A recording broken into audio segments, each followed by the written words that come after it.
Hey everybody, welcome back to Heirloom Permaculture. I'm John, and on today's episode of Permaculture Tools, we're going to be talking about tillage.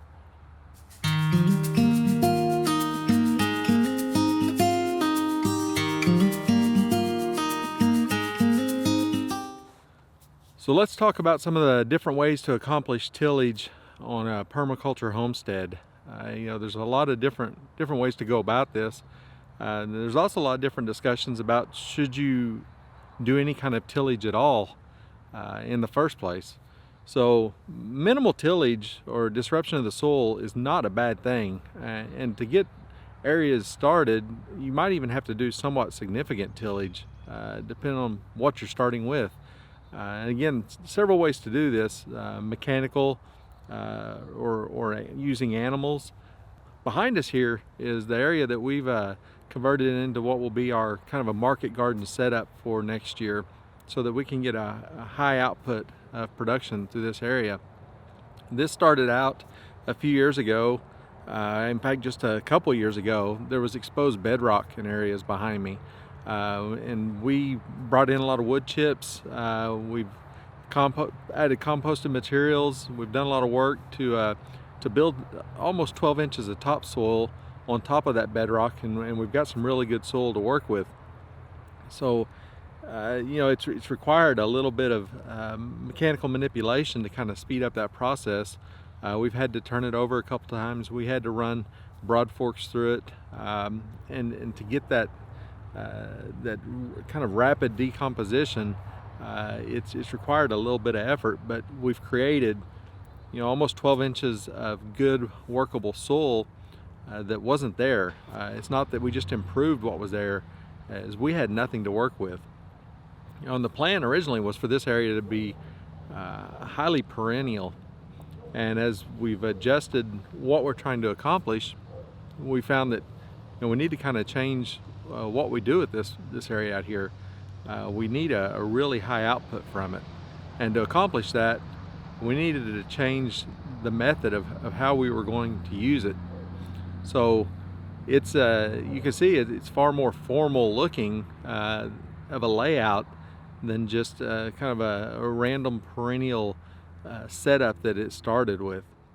So we've had to come in and work amendments into this soil, and for us, because it's in an area we can't use animals to do that. I guess we could, but it's not as convenient and not as secure as doing it in other areas of our property. So we've had to do it mechanically.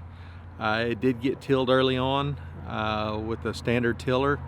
It's been broad forked several times to keep a lot of air in the soil and keep the biological growth going. So it's decomposing those wood chips and all the other things we've put in there, and it's produced really thriving environment in the ground there, with a lot of life and a lot of nutrients, and things are going to grow really well. So this area has obvious manipulation. It wasn't improving soil, it was generating an area to grow in. Other areas of the property, and I'll show you here.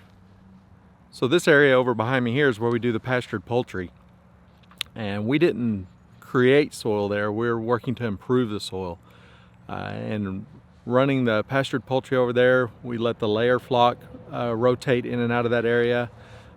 We don't do any kind of tillage, but the chickens do a slight surface disruption through their scratching, looking for bugs and things like that. So it's very shallow, minimal tillage, but it is tillage in essence, because it is disrupting the soil.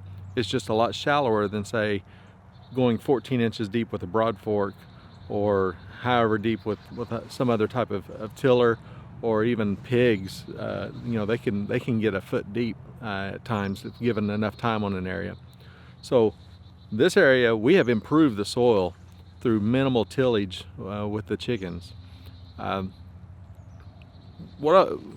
let's kind of change the way we're talking about this here. A lot of people say you should not till at all, and tilling just in and of itself, the word implies kind of the old school thought of taking a rotor tiller and running it across the ground and getting down to the same depth every time and creating a hard pan underneath and destroying that soil structure down to that depth. And if that's the kind of tillage or the only kind of tillage that you're thinking about, and it's a do or don't type of mindset, yeah, I would say don't do that either. You know, to get something established, yeah, it might be necessary, but to come through once or twice or 3 times a season, a growing season, and continue to till to that same established depth every time, yeah, it is detrimental to the life and structure of the soil. You know, you break up the mycelium network, you kind of destroy the structure of the soil. You're creating, you know, these superfine particles. You're creating the hard pan below it. So there's a lot of negatives to that. But what you don't want to do is you don't want to be so ideological that you get paralyzed from doing something that will improve the soil. So coming through and establishing an area the first time and tilling it, you know, that's not necessarily a bad thing if it's going to, in the long term, improve that bit of soil, that bit of ground. You know, think about this area we have out here that's 32 by 50. You know, we built a lot of soil, we have tilled it, we've broad forked it, we've done a lot of things to create an area that didn't exist that's going to be highly productive to feed our family. And you know, that's going to replace a lot of food that could have traveled 1,000 miles from Mexico or from California, and all of the detriment that can cause by the way it's grown, the way it's transported, and all that. And you know, yes, we did some of these things that may not you know, be within these fine lines ideologically that says never disturb the ground, but we've done this little bit of disruption for the greater good and the longer improvement of it. Now, do we plan to continue to deep till this from now on? No, you know, of course not. What we're doing is we're trying to do something that has minimal impact to start, but a long-term gain. So are we going to till back here where we run the pastured poultry? No, it doesn't make sense. Even though that application of that tool is logical and sensible out here, it makes no sense to do it back here. Back here, you know, we overseed with cover crop, with clover. We don't mow the clover when it grows. We run the chickens out there. They scratch, they fertilize with their manure. A lot of things that are very beneficial. Because we use a tool somewhere else doesn't mean it's logical everywhere, even though we feel like it's an acceptable practice within moderation. So what you want to be somewhat pragmatic in your approach and the way you think about applying these tools. Is it logical, is it reasonable, and is it responsible? Even though you know, some people could find it to be a practice that they can't support. So minimal tillage and deep constant tillage are not the same thing. And I'll just say, you know, be sure and educate yourself about that, and look to find what is right for your situation, and do, you know, what you're comfortable with or what you find to be a responsible way to do it. There's a lot of options out there. You can use tillage radish, you know, do it using plant life, you know, so these deep tillage radishes, you plant them, let them grow, mature, and die and rot in place, and they create large channels down into the ground. It gets air and water down in there if you don't want to use animals or mechanical. So there's a lot of options, and just don't get yourself into such a narrow lane of thinking this is the right way to do something because this is what I feel like, or someone has told me this is how you should do it.